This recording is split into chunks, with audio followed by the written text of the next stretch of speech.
Good morning. You know who it is. It's your boy Tay Wiggs, reporting live for the Man Cave. You know today the NFL draft will be coming on tonight at 8 o'clock. You see what team I'm representing. My Cleveland Browns, representing for my home team. I know some people like, yo, man, take that Browns jersey off. Hey, I'm representing for the home team. That 23, that Joe Hayden, that elf on the hat. Let's get right to it. We had two games on last night from the NBA playoffs. First game, we had the Atlanta Hawks playing the Washington Wizards. Second game was the Boston Celtics taking on the Roundoless Chicago Bulls. Before we get into it, you know, just get some things understood. Two games that else coming on tonight. We got the Raptors playing against the Milwaukee Bucks. Can the Bucks force a game seven? Can they force a game seven? We shall see. Or are we looking for the Raptors to go home and finish business and win the series 4 games to 2? The second game would be the Spurs and Grizzlies. Can the Grizzlies force a game seven? We shall see. If not, the Spurs going home. My two picks, I'm taking the Bucks to win game six. I'm taking the Spurs to win game six. So now let's get into the games that was on last night. And I like how the Hawks played last night, except for one person, Dwight Howard. Dwight Howard's not getting no points. He's not a rim protector no more. I mean, honestly, Dwight Howard, you might as well just go ahead and put an Apple Watch on and start running down the floor and see how many calories that you burning. Because you're not giving the team nothing out there. No effort, no nothing. 10 rebounds. Come on, man. 5 points. All you have to do is score 10 points and give me two more rebounds, and y'all guys can win this game, in this series. You're not giving the team anything. You have 5 points, 10 rebounds, and 5 fouls. Why are you out there? You're not giving the team no production. Nothing. Paul Millsap is doing everything. 21 points, 11 rebounds, 2 assists, and he had a block. He's doing everything. Everything. Tim Hardaway Jr. had 15 points. Dennis Schroeder had 29. He was 5 from 6 from downtown. Kent Bazemore had 6 points, but he was 0 for 5 from downtown. Millsap was 0 for 3, and Terrion Prince was 0 for 3. They lost this game because they took too many threes. They was 9 for 31 from the three-point line. That's too many threes taken, and you only made 9. You got 19 bench points, so you're not getting no help from the bench. Dwight Howard's not giving you anything. He shouldn't even be out there. Put Muscala out there. Somebody's gonna give you some valuable minutes. You could put anybody out there. Chris Humphries, anybody. It's like Paul Millsap and Schroeder is carrying this team on their shoulders. They got Dwight Howard in the summertime and thought they was gonna get something special. And right now, Dwight Howard's looking real sour out there. This might be Dwight Howard's last big contract in the NBA. Who knows? This might be Dwight Howard's last team in the NBA. This is pitiful. What can you say? This is awful. This is pitiful, man. I don't know what to say. The Wizards gonna wrap this up. They gonna have to, cause Dwight Howard's not giving. They ain't showing no type of emotion out there. Nothing at all. This not the same Dwight Howard. I'm not used to watching. People gonna say, "Well, it's his back." I'm not trying to hear all that stuff about his back. Everybody heard it around this time of the season. So so say that for something else. It's the playoffs. You trying to play for the rings. Get the job done, Dwight Howard. That is pitiful. You can't go back home and play like this. This is awful. Otto Porter Jr. finally showed up. Been averaging like 6 points throughout these playoffs in the first round. He showed up. He showed up. 17 points. Hit two big threes in the third quarter. And that's why they got you around. You gotta be more consistent though. You just don't just look at that last game you had from last night and say 17 points. Do it again if you want to win a series. You got to do it again. The whole thing about the NBA that these young guys are inconsistent. Now, if he can do this again, be consistent, then you have something cooking. Don't come in Friday night game and don't do that. Because not Atlanta might come back and win. Markieff Morris had 8 points. Still getting to the shoving matches and talking trash to Paul Millsap. Why are you talking trash to Paul Millsap? You haven't did anything since the first game of this series when you had 17 points. Paul Millsap is giving you the business. The business. And right now, come on, Markieff Morris. You gotta get a team more than that. You gotta get more than 8. The Markieff Morris I know, these have 12 points, about 9 rebounds and 3 steals and 2 blocks. That's what I need to see. Gortat, same as Dwight Howard. They got the same points and same rebounds. 5 points, 10 rebounds. But the one thing about his points and his rebounds, his came with the victory. Dwight Howard's, they come with no victory. He finally went to the free throw line and made a free throw. You just need to be more aggressive. Take advantage of Dwight Howard. Dwight Howard is showing nothing. I don't feel sorry for Dwight Howard at all. Go at him, Gortat. Go at him. He let his guard down. Bradley Beal. He had 27 points, 5 rebounds, 3 steals, 3 blocks. He played a good game, except for taking 9 threes, only making 1. He was 1 for 9 from the 3-point line. When the threes is not falling, you post at least step 2 steps inside and hit the 15-footer. And they keep saying Bradley Beal is the next Ray Allen. Ray Allen won't shoot like that. Because Ray Allen, if he can't hit no threes, he'll step in and hit 2-pointers. And that's one thing Bradley Beal haven't learned yet, but being in the NBA. Stop settling for the 3. Take 2 or 3 steps inside. Hit the 18-foot mid-range jumper. Way better shot than taking that low percentage shot in the 3-point line.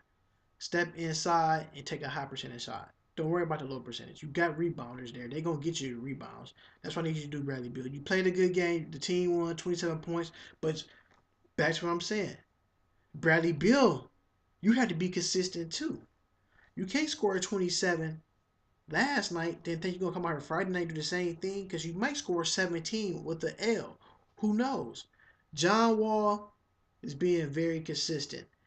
He had a bad shooting night. He was 9 for 20 with 20 points, 6 rebounds. But the key thing was he had 14 assists. He got his teammates involved. So when you feed the ball to your teammates, then you wound up getting victories and winning. If you can't get enough for Markieff Morris, put in Boban Bogdanovic. 14 points and 6 rebounds off the bench. I take that any day. Even their bench had a terrible night. They had 26 points from the bench. And they had a bad shooting night for the 3-point line as well too. 7 for 24 from the 3-point line. If this is any other team, if y'all shooting threes like that would have came up as a loss. But teams like the Wizards gonna find ways to win. Once John Wall hit threes, he's going to the hole like crazy. I'm like I said, I like John Carroll Wall Jr. The league need to take notice. Give these guys some more national televised games. Cause this team is to be reckoned with in a couple more years. They hungry, they feisty, they young team. Brandon Jennings is a nice little pickup for them too as well. But one thing about this Wizards team, can they stay hungry like they did last night and pull off the victory for Game 6 back in Atlanta? Can they do that? That's their test. They gotta win on the road. If you don't win on the road, you're not going to win on the road. They have to win on the road. Do not let the Atlanta Hawks force a Game 7 going back to their place. I mean, they're going back to your place because they might beat you guys at your place. That final score was 99 to 103. Hawks is down 2 games to 3. Wizards up 3 games to 2. So who you got winning Friday? I'm probably gonna go with the Washington Wizards to close this out. We just need to see more from these teams, man. Especially Dwight Howard, man. Oh my God, that is awful. Don't say it ain't so, Dwight. This might be you got what, 2 or 3 more years left in the league, and that's it? This might be over for you, guys, because you're not giving the team no effort, no nothing. This is pitiful. All that money they signed you for the Atlanta Hawks, you come down here to lay an egg in a highlight factory. That's how Dwight Howard know. Second game, the Chicago Bulls and the Boston Celtics. This is a good game going out. I thought the Bulls was going to pull away with the victory, the way they was playing with no Rondo. But to let you know, Rondo is a true point guard. Yeah, he might take some slack saying that he's uncoachable, he's not likable in the locker room. But I'm going to tell you one thing about Rajon Rondo. He's a quarterback of a point guard out there on that basketball floor. Put the guys in the right position where they need to be on the floor. That's what the Bulls is missing. Isaiah Cannon, yeah, he had 13 points. But the one thing that Rondo displays, togetherness for his teammates. Move him here, move him there. He reads the other team defenses. He knows some of the other team's plays before they even get into their sets. Now that's right there is smart. That's called studying film, breaking down film on which side of the floor these players are they go to. A lot of players in the NBA don't study film. They do it when they get back into practice. But a lot of these guys are LeBron Jameses, these Rajon Rondos and Dwayne Wade. These guys actually, when they get done playing, they watching the next team's plays and see what they like to run. Because 9 times out of 10, most team play coaches in the NBA don't change their playbook for other teammates. They run the same sets. So Rondo know what you about to get in before you even get into it. That's what would make him a valuable piece to the Chicago Bulls team. I thought he was playing last night. I said it was a game time decision, but they scratched that. If they down, don't be surprised if Rondo come out there and play in a game 6 in Chicago. I'm just saying. If he do play, that's a totally different story because you know that's what they missing from Rondo. His 8 points and his 11 rebounds and his 12 assists and his 3 steals. That's what a good point guard do. A point guard, people always get the point guards through that. Oh, he need to score. You don't need to score. The whole thing is it's a point guard. He's pointing people in the right directions. He score when he have to. He don't need to score every time. If Rondo can give you 10 points, 11 rebounds, and 10 assists, that is a win. He's going to win that game, a triple double. Jimmy Butler had 14 points, 8 rebounds, 6 assists. He started off slow. He couldn't hit a shot for a while. Then he started picking up the pace, but when the time he started hitting shots, it was too little too late. Miritovich, 6 points, 4 rebounds, 2 assists. Last game, you had 16. Man, what happened? We need for this guy to at least score 12 points. Inconsistency. Inconsistent. You got to be more consistent with your shot selection. Get off that 3-pointer. Stop living and dying by that 3. You live by the 3, you die by the 3. Step inside, take better shots, go to the hole. 6 points is not cutting it for your team. Just imagine you score 12. Guys got to win. Like I said, now, Robin Lopez played a good game. 14 points, 6 rebounds, 4 assists, 3 blocks. I feel like when the Bulls are down, they need to run their offense through him. He can make shots. He can get to the free throw line. Run your offense through Robin Lopez. Run 3 plays through him for the first 3 plays of the game. It would change the dynamic of the basketball game for the opposing team on defense. You put him in the paint, they're going to demand a double team. Now you got him in the free throw line shooting 2 free throws or an and one. They're not using Robin Lopez. They're not using Robin Lopez. I thought how they would use him.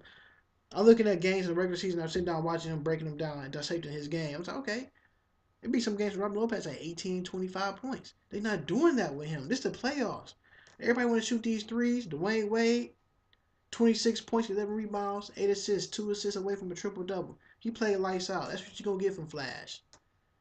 He's going to play that. Wade County. He's going to play like that. You know what it takes because he has 3 championship rings. I thought Isaiah Cannon played huge off the bench. I mean, the starting role. He had 13 points, 2 rebounds. But the bench needs to step up. 24 points from the bench would not get you to win. But the one thing I'm not going to take away from this Bulls loss, this team shot 50% and still lost. That is weird because most teams that shoot at least 50% from the field, it ends up in a victory. Jay Crowder, you shoot one more 3, man. You shoot one more 3, dog. You don't need to shoot 3s. Yeah, you hit 2. But come on, man. You shooting 3s out here like you Steph Curry. You don't have that wrist game, man. You have a Jay Crowder wrist game. I'm talking about your wrist. Do not shoot no more threes. Man, you big, powerful. Man, go to the hole. Power your way in. Strong boy. Go to the rack. You don't need to be shooting no threes. They don't need you doing that. Please don't shoot another three, because that's look god awful out there. Had to restrain myself when you shooting threes again. I'll shoot better threes than you. I play rec league ball. That's terrible. Gerald Green was starting up again. Only put up 2 points. Could have put somebody else in. Took him out with the quickness. He didn't do nothing for you at all. Uh, Al Horford, he a finesse center. Well, he played a good game for his team to get the win. He played more. He played more inside. He didn't play that much outside. He had 21.7 rebounds, 9 assists. That's always key with a big man at 9 assists. I love it because you know why? I mean, he's commanding the double team when he get the ball, and he's dumping the ball up to get shots to create shots for his teammates. That was key right there. I would circle that right there. 9 assists from Al Horford. That's huge. Bradley Beal. I mean, not Bradley Beal. Avery Bradley put up 24 points, 6 rebounds. Avery Bradley gonna do that. Is he gonna go MIA? Don't want him to go MIA. Because now he scored 24. We gonna give you the next game on Friday. He might give you 10. If he scored 10 points, that means they gonna lose. That's not good. He did get 6 rebounds. He was going to the rack easily, and he was getting to the free throw line. Isaiah Thomas, 24 points, 5 rebounds, and 4 assists. He had the best shooting night, but one thing about Isaiah Thomas, he got a heart of a lion, the heart of a champion. He's gonna put his team on his back, and he's gonna will his team to victory. That's what I like about Isaiah Thomas. It's so funny because his name is not getting mentioned in these MVP candidates with the James Hardens, LeBron James, the Kawhi Leonards, and the Russell Westbrooks. His name should be right up there. His team is #1 overall seed in the Eastern Conference. I'm surprised he didn't get a mention. That's crazy. That's right there. That's MVP basketball. And the stuff he's going through, losing his sister, and he's still coming out there and putting up these type of numbers. My hats off to you. You doing your thing. Kelly Olynyk came off the bench. He had 14 points. Good, but he need to be more consistent too as well. You just can't be 14 points here, then come back next game and score 4 points. You need to be consistent, my brother. 30 bench points for the Celtics. That was huge. They got the win. The Celtics shot 22% from the three-point line. And you know why? Knew to blame for that, right? Jay Crowder. Stop shooting them threes, Jay. 22% from the three-point line, not going to get you the win. Celtics outscored the Bulls in the fourth quarter, 29-16. And that's how the Bulls lost. Because the Bulls is one of the worst three-point shooting teams in the league, and they can't really hit none. If my theory going into Game 6, I would sit Meritovich and put in Paul Zipster. Way more better player to play defense. I would put him definitely in. That's what I'm going with. You know who I am? It's your boy Tay Wiggs reporting out live from the man cave. Go to my YouTube page at TAE_WIGGS. Same thing as my Twitter handle, TAE_WIGGS. And the Browns will be picking Myles Garrett, the first pick, baby. I hope we can get Deshaun Watson. Later, I'm out.